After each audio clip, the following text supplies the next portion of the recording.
Alléluia.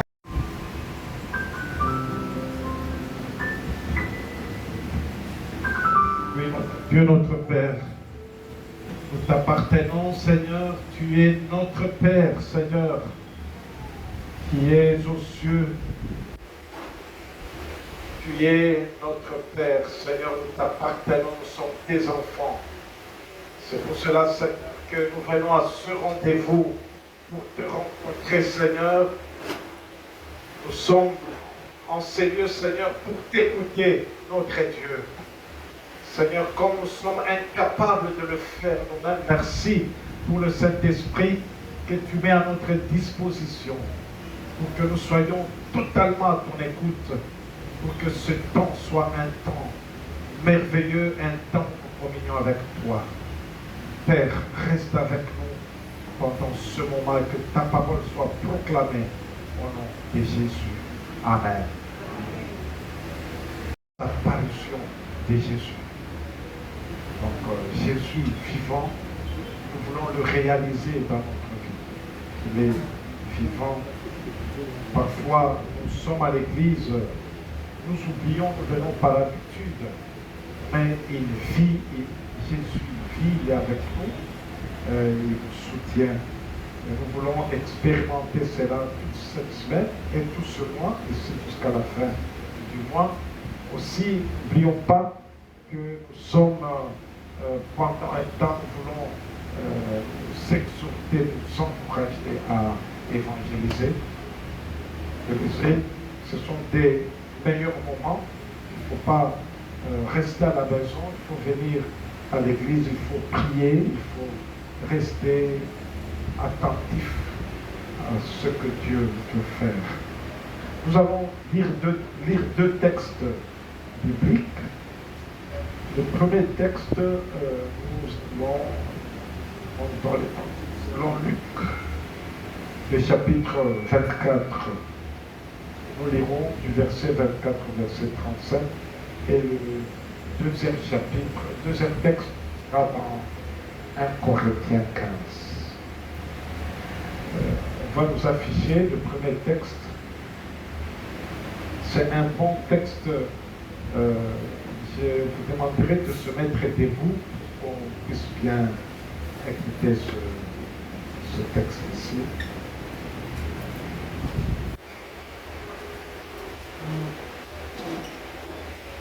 C'est après la résurrection. avant que Jésus monte au ciel et fait des apparitions. Et nous allons lire ce texte. Nous venons de chanter un bon cantique en relevant le nom de Jésus. On dit quel beau nom. Alléluia. Amen. Quel beau nom. Vraiment, c'est un nom précieux pour nous, le nom de Jésus. Nous allons essayer de parler de Jésus dans ces deux textes. On va nous afficher le thème. Jésus vit. Jésus vit. En d'autres termes, Jésus est vivant. Je ne sais pas si nous le réalisons avec le Seigneur. Qu'il est vivant. Mais ce texte nous montre réellement qu'il est vivant.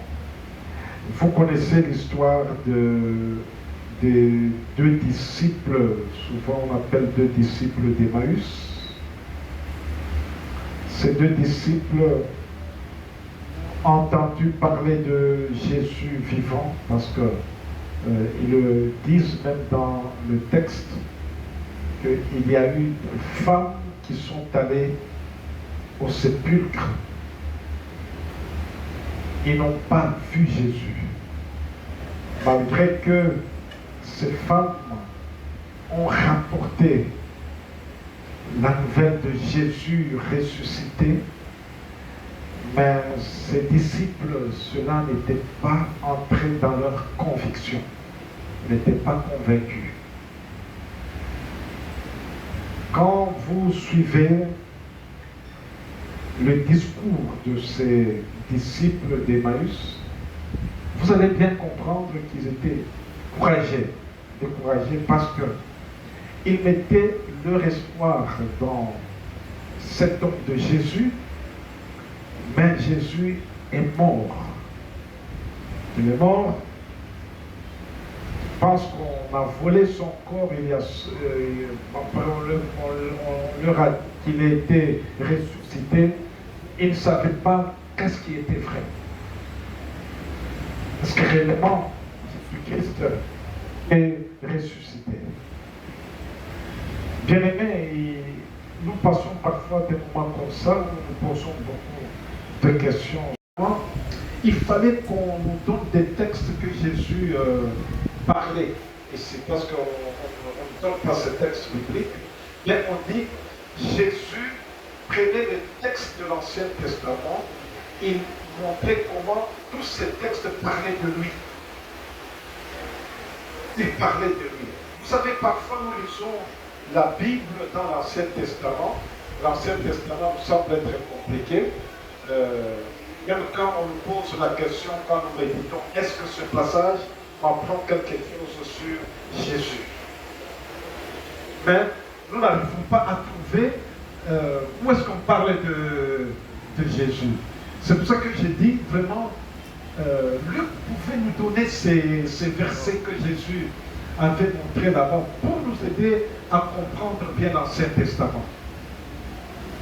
L'Ancien Testament vraiment nous parle de Jésus. Toute la Bible, bien aimée, Ancien et Nouveau Testament, parle d'une seule personne, Jésus. Amen. Si vous lisez bien la Bible, si vous êtes un bon chrétien qui médite chaque jour la Bible, Jésus va apparaître dans toutes les Écritures que vous lisez. L'être dit, mais où est-ce que je vais trouver des mots? Il va dans la Bible et trouve cantique, il essaie de copier des mots là-bas.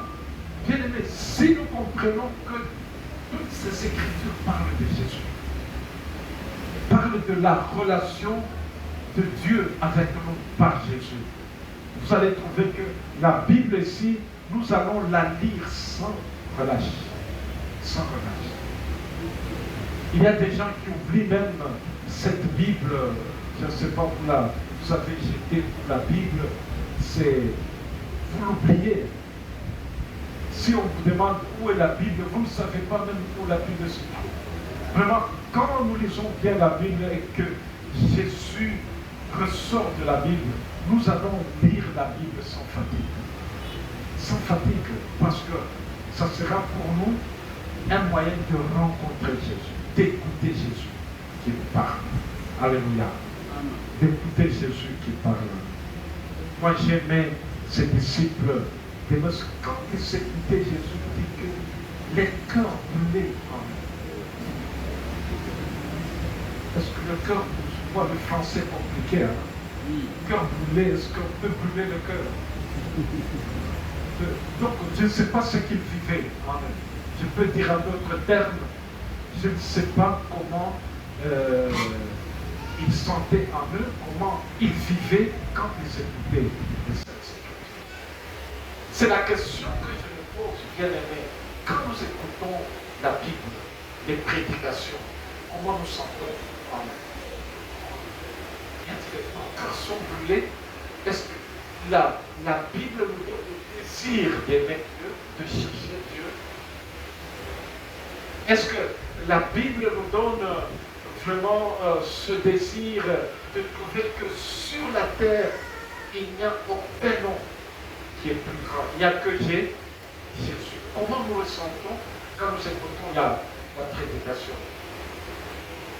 J'aime toujours poser des questions aux gens de savoir, tu as écouté la prédication? Qu'est-ce que tu as écouté?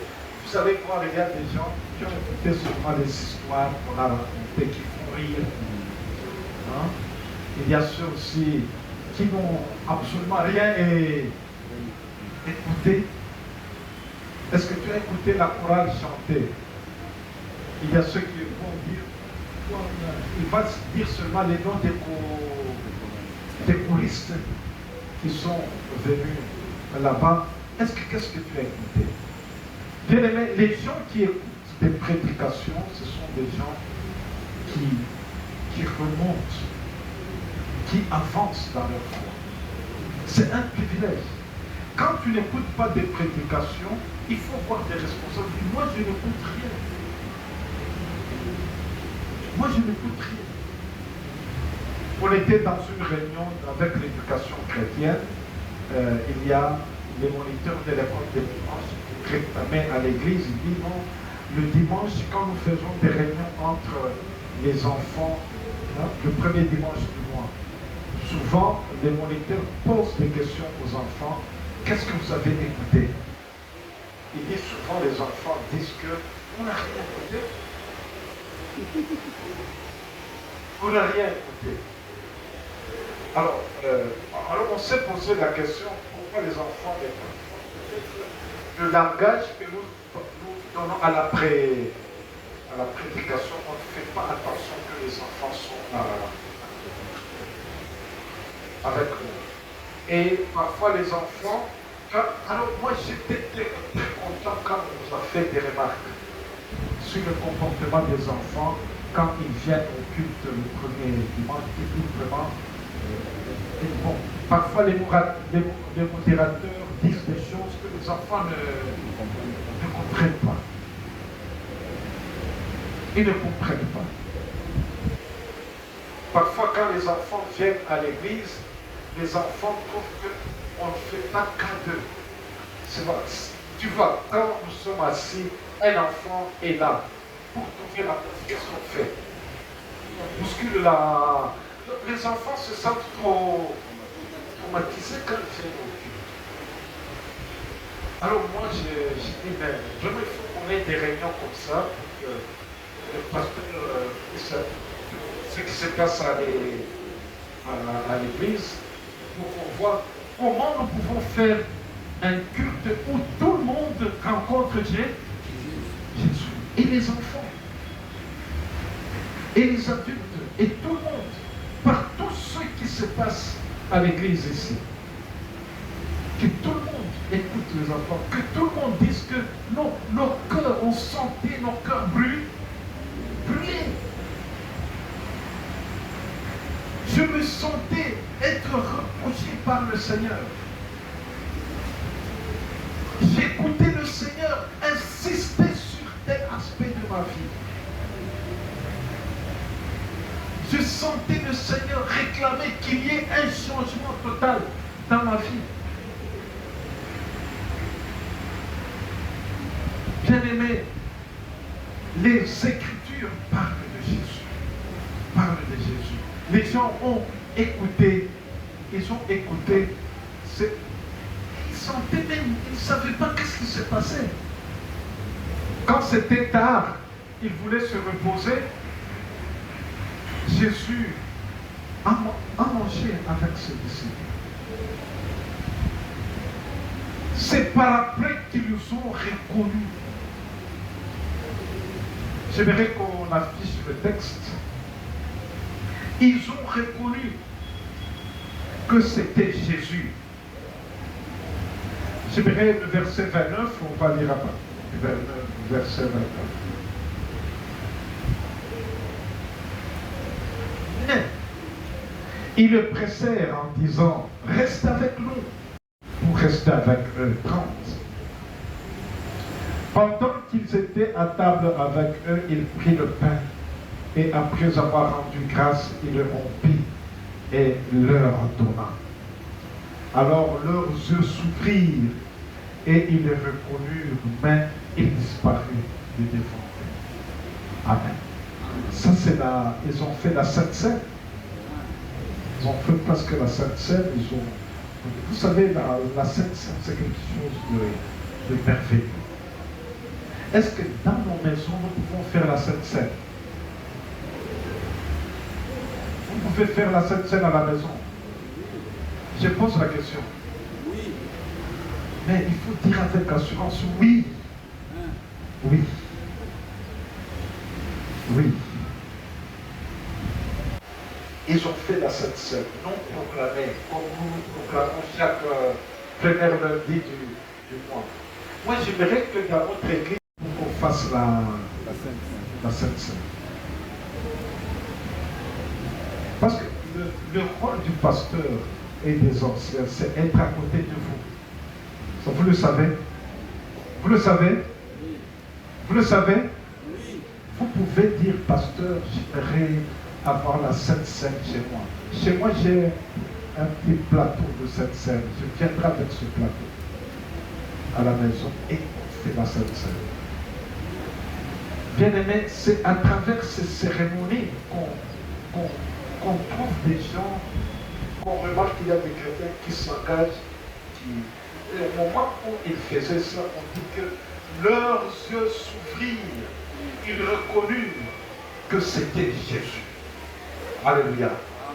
Qu'ils étaient en présence de Jésus. Et là, j'aimerais poser la question, Jésus était ressuscité à quel moment? Au moment où il était avec eux?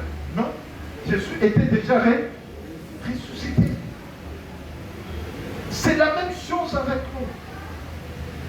C'est la même chose avec nous. Nous pouvons avoir l'habitude de venir à l'église. Nous pouvons faire beaucoup de choses à l'église. Chanter, travailler, ainsi de suite. Parfois, venir vite à l'église pour que le programme soit bien établi. N'est-ce pas? Nous devons mettre des chaises, nous devons chanter, nous devons pour mettre de l'ordre. Mais sans voir Jésus, sans rencontrer Jésus. Maintenant, ce que moi j'aimerais, c'est que dans tout ce que nous faisons, bien-aimés, alléluia, qu'on découvre qui est Jésus. Parce que quand on découvre Jésus dans la vie, nous ne serons plus les mêmes personnes. Alléluia.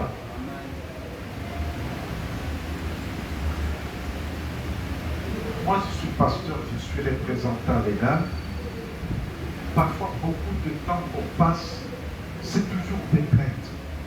C'est toujours tel a dit ça, tel a fait ça, tel a fait ça. Moi, je pose toujours aux gens la question, est-ce que vous ne pouvez pas résoudre ces problèmes vous-même avec le Seigneur?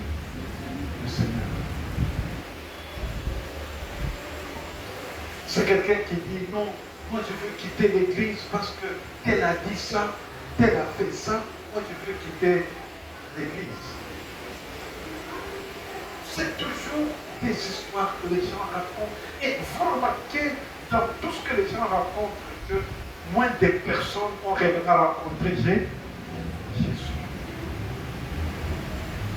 Moins de personnes. J'ai vu même quelqu'un qui écrit, un seul pasteur qui écrit, qui m'a. C'est à cause de Jésus que je suis à l'église jusqu'aujourd'hui.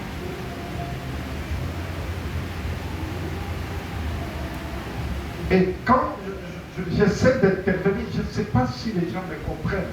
Parfois, ils pensent que je suis hors sujet ou quoi. Je dis, parce que vraiment, c'est Jésus. Quand on les découvre, la tristesse disparaît. Nous sommes des humains. Nous pouvons être tristes. Nous pouvons être choqués d'une manière ou d'une autre. Mais la présence de Jésus nous aide. Et ces gens-là, quand Jésus, ils ont reconnu que c'était Jésus, leur conversation a totalement changé. Ils disparurent, le verset 32, et ils se dirent l'un à l'autre. Ils commencent à donner des témoignages. Notre cœur ne brûlait-il pas au-dedans de nous lorsqu'il nous parlait en chemin et nous expliquait les Écritures? Ils commencent à donner des témoignages. Bien-aimés, la présence de Jésus dans notre vie, ce sont des témoignages.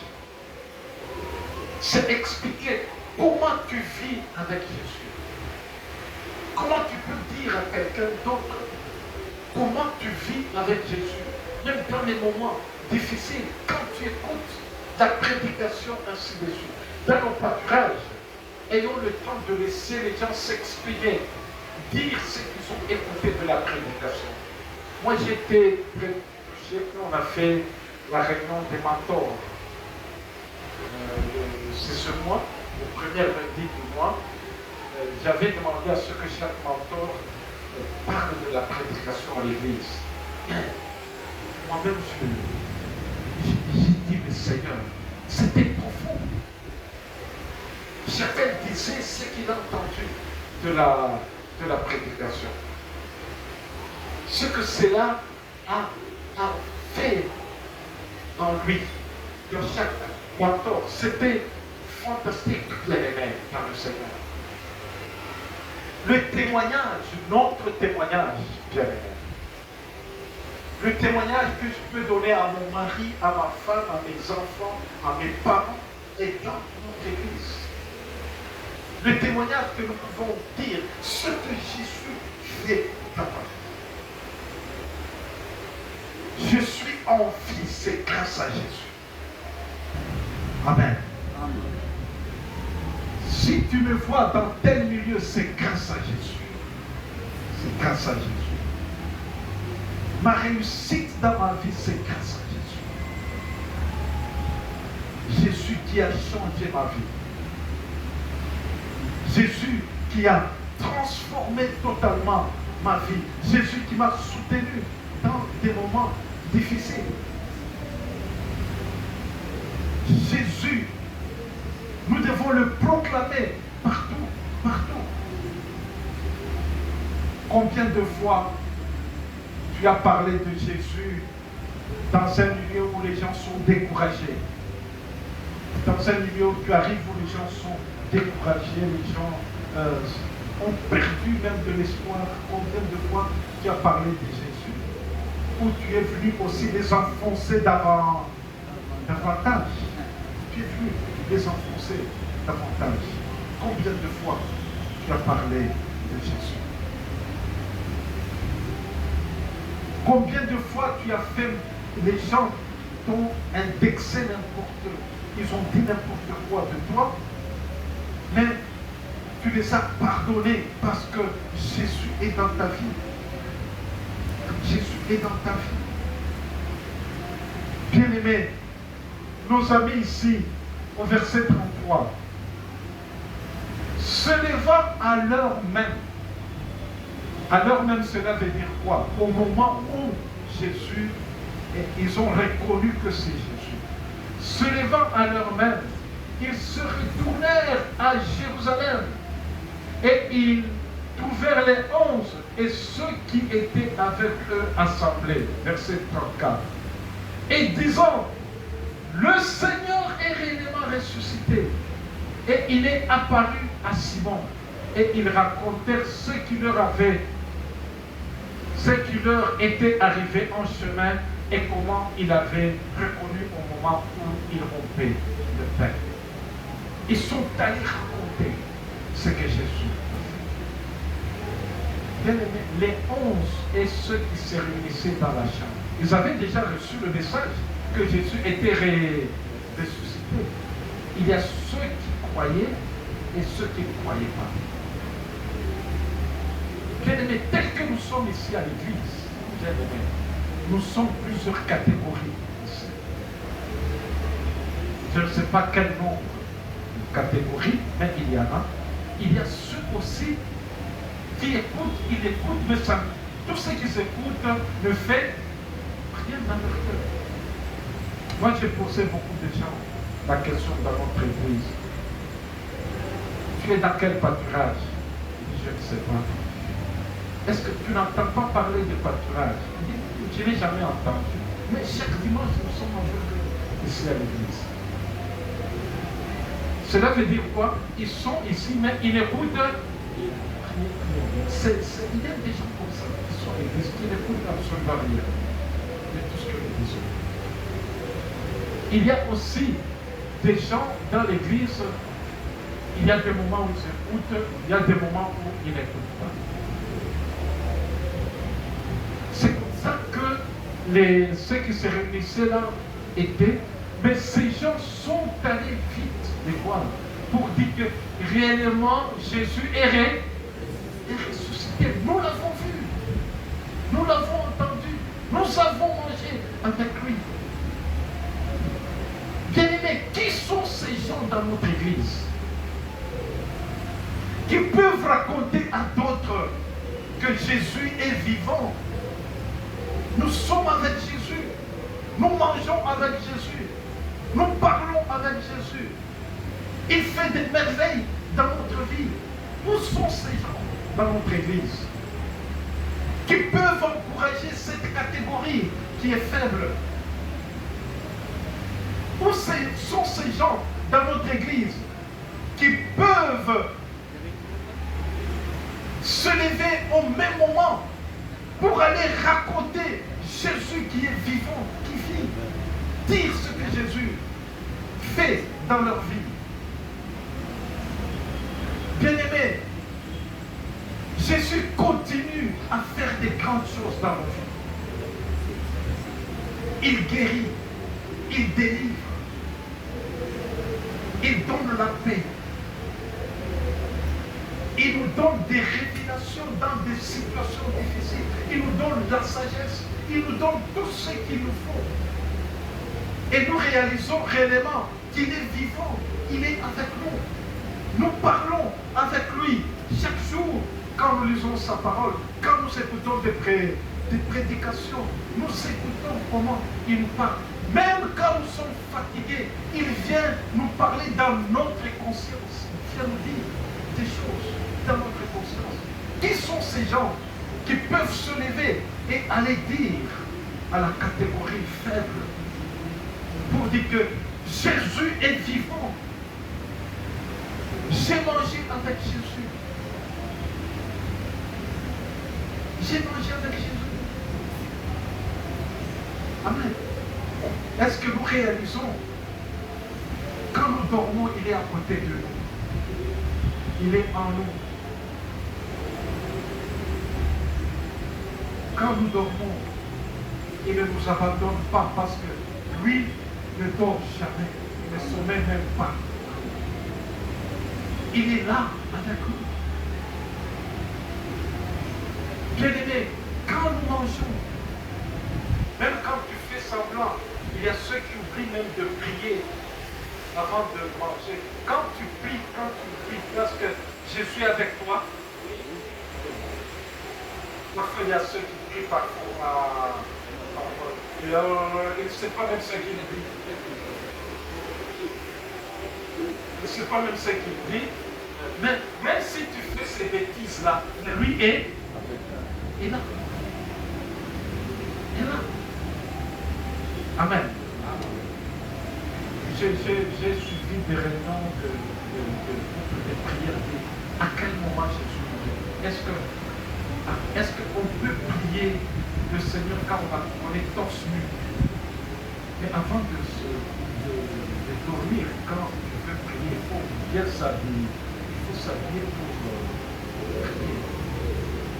J'ai écouté des gens dire des choses. Ce sont des formats. C'est comme cette histoire de tête. Une personne qui veut prier, il a oublié l'option de prier. Il va chercher là-bas pour mettre, pour que Dieu les... Ce sont des formalités comme ça. Mais Dieu a envoyé Jésus, il est avec nous à tout moment. Est-ce que nous avons des gens dans l'église qui réalisent cela et qui peuvent se lever pour aller encourager les autres? Pourquoi les gens n'évangélisent pas? Les gens n'évangélisent pas parce qu'ils n'ont pas réellement rencontré Jésus qui vit. Amen. Si nous avons Jésus qui vit, nous allons faire comme ces gens-là. Au même moment, à l'heure même. Donc évangéliser deviendra pour nous une vie. Pas un programme. Une vie. J'évangélise. Ah, pourquoi toi tu n'évangélises pas? Non, mais comment tu me poses cette question? Moi je suis trop pris. Je quitte toujours le travail tard. Hein?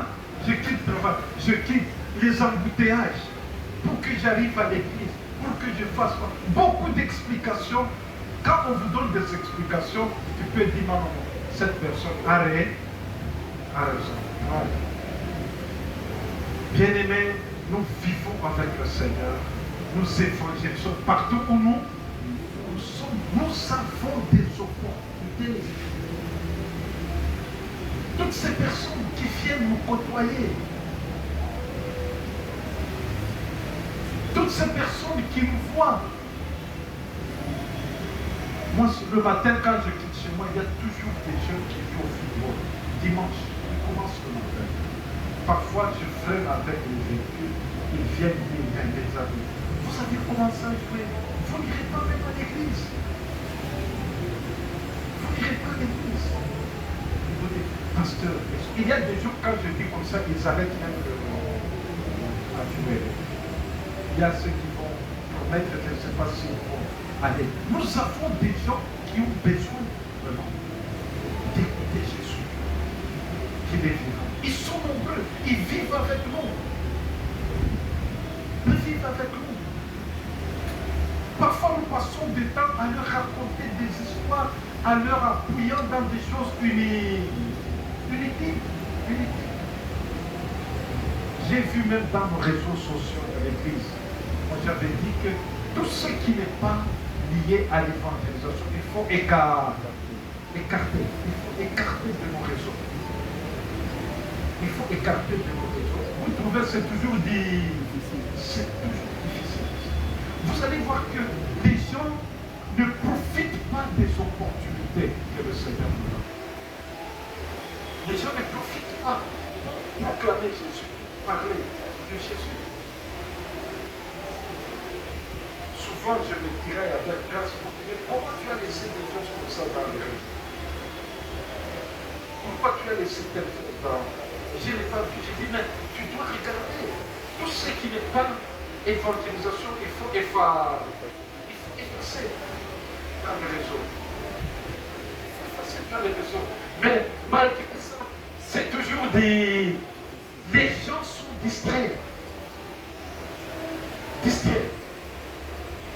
J'aimerais vous dire que le vrai besoin de notre population, c'est Jésus. Il faut que les gens vivent avec Jésus.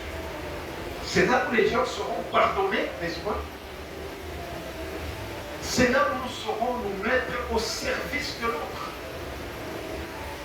C'est Jésus qui est le grand besoin, qui doit être notre premier désir.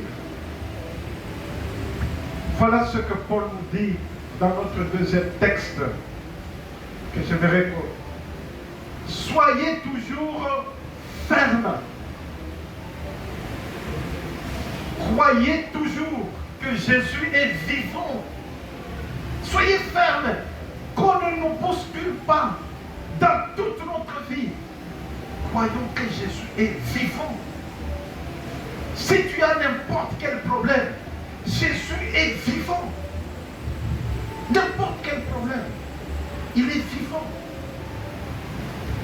Avant qu'on vienne te raconter, avant que tu sois comme ça, reconnais d'abord que Jésus est vivant. Il est avec moi. Dans les situations difficiles que je rencontre, il est vivant, il est avec moi. Dans des milieux où tu es embrouillé par n'importe quoi, Jésus est vivant. Crois en ça. On nous dit ici, soyez inébranlables. N'ayez pas peur, ne tremblez pas devant n'importe quelle situation, bien aimé, parce que Jésus a vaincu le péché dans toutes ses formes. Parce qu'il a porté le corps du pécheur. Il s'est fait pécheur. Il est mort. Après, il est ressuscité, bien aimé. N'ayons pas peur de quoi que ce soit. Alléluia. Hier soir, on était à un deuil. C'est vraiment dans un quartier là où vous êtes comme ça. Vous respirez une autre odeur. Chanvre, de bois. Je mets ma confiance en Dieu. Je pense que c'est. Même si je mourrais. J'ai déjà donné ce témoignage ici à l'église. Je me rappelle un jour, ceux qui ont déjà pris les avions entre Mounia-Beni, il y a des montagnes, il y a toujours un vent violent entre Mounia et Beni. Un jour, j'ai pris l'avion de Mounia-Beni. Vraiment, même moi, j'étais convaincu que c'est là où j'allais trouver l'amour. Vu la façon dont l'avion. Il y a même dans l'avion des gens qui pleuraient. Je connais là un enfant qui est venu, tellement il a pleuré, j'ai pris l'enfant. L'enfant m'a posé la question, papa, nous allons mourir. Alors, moi je savais que nous allons mourir. Hein? Je savais, j'étais sûr qu'on allait mourir. J'ai dit à l'enfant, non, maintenant mon cœur, ça te fait pas. Et j'ai pris l'enfant pleurait. Et on a écouté même le pilote, qui voulait laisser les paroles dans leur histoire là, pour qu'on sache, il a expliqué dans quelle situation. Après il a dit, il dit, j'ai choisi ce travail de pilote, et la mort peut m'arriver n'importe quoi. Il dit, nous écoutons. Donc le pilote était désespéré.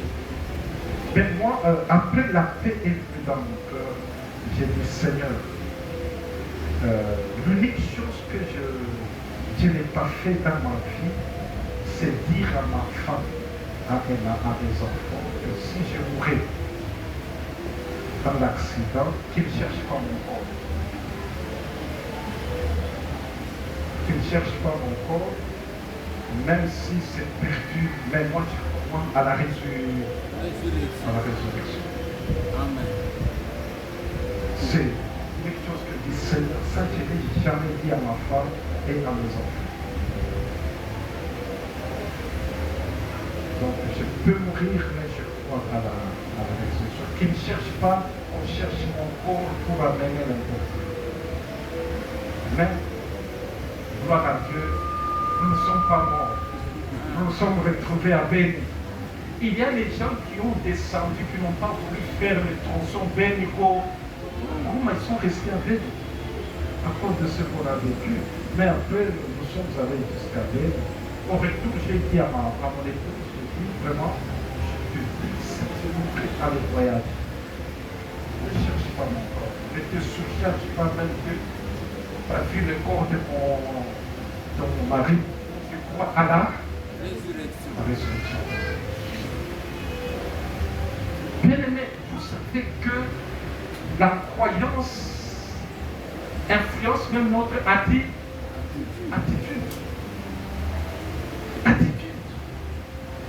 Soyez inébranlables. Ne soyez pas bougés, n'ayez pas peur. N'ayez pas peur. Si seulement dans notre église, on vous a dit, il y a 3 sorciers qui viennent dans l'église chaque dimanche. Les nombres des gens vont commencer à... Parce que les gens sont habillés de la peur. Bien-aimés. Soyez inébranlables, bien-aimés, dans le Seigneur. Restons attachés au Seigneur. Aimons le Seigneur. Une femme qui a fui son mariage, je suis allé pour l'exhorter, pour rentrer. Il dit, non, je ne rentre pas. Il va me tuer, ce monsieur-là. Mais quand j'ai vu le monsieur, j'ai dit, ta femme a dit qu'elle a peur parce que tu vas la... Mais je vais la tuer comme ça. Mais un jour, j'étais seulement fâché. Je lui ai dit que je te tuerai un jour. Mais j'ai dit comme ça, je ne sais pas même pourquoi j'ai dit ça. Et la femme a dit, non, non, tu ne rentres pas là, il va me... Mais il a dit combien de fois qu'il va te tuer. La peur, la peur. La peur, bien aimé, la peur tire sa source dans notre croyance. Soyons inébranlables. Alléluia. Il y a parfois des épidémies maintenant avec la science qui est très développée. Maintenant, vous voyez que nous sommes victimes de beaucoup de choses quand tu suis les réseaux sociaux. Même les choses que nous mangeons, bien aimés. Il y a quelqu'un qui a montré même les bras des gens dans les cartons. On ne sait pas si c'est vrai, c'est faux. C'est faux. On raconte vraiment des histoires. Tu peux rester à la maison, tu dis, je vais manger quoi, je ne peux pas manger.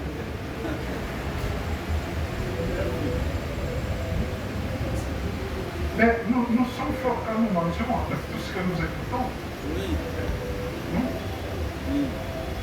On dit comment on nous met des histoires pour diminuer le nombre d'années, mais nous mangeons toujours. Donc, si tu ne manges pas, tu vas courir de faim. Avec tout ce qu'on raconte, bien aimé, quelqu'un qui a dit que nous sommes assis sur un danger perpétuel. Bien aimé, oui, mais nous croyons en Jésus. Mangeons toutes choses avec joie. Même si nous mourons, bien aimé, nous avons celui qui a vaincu la mort. Celui qui a vaincu la mort. Même si quelqu'un t'a dit qu'il va te tuer, il va te tuer. N'aimons pas la vie de la peur, bien aimé. Travaillons pour le Seigneur, ne soyons pas ébranlés. Travaillons de mieux en mieux, de mieux en mieux. Travaillez pour le Seigneur, que ce soit notre vie. De mieux en mieux. Travaillons pour l'œuvre du Seigneur, sachant que notre travail ne sera pas vain dans le Seigneur. On nous exhorte de faire ça. Vraiment, je dirais que Dieu nous aide, on m'a demandé d'arrêter. Vraiment, soyons des personnes engagées. Jésus vit. Réveillons-nous. Travaillons pour le Seigneur. Jésus vit en nous. Enlevons la peur. Donnons des témoignages partout. Et que le nom de Jésus soit connu de tout le monde. Que Dieu soit loué. Amen. Nous allons nous mettre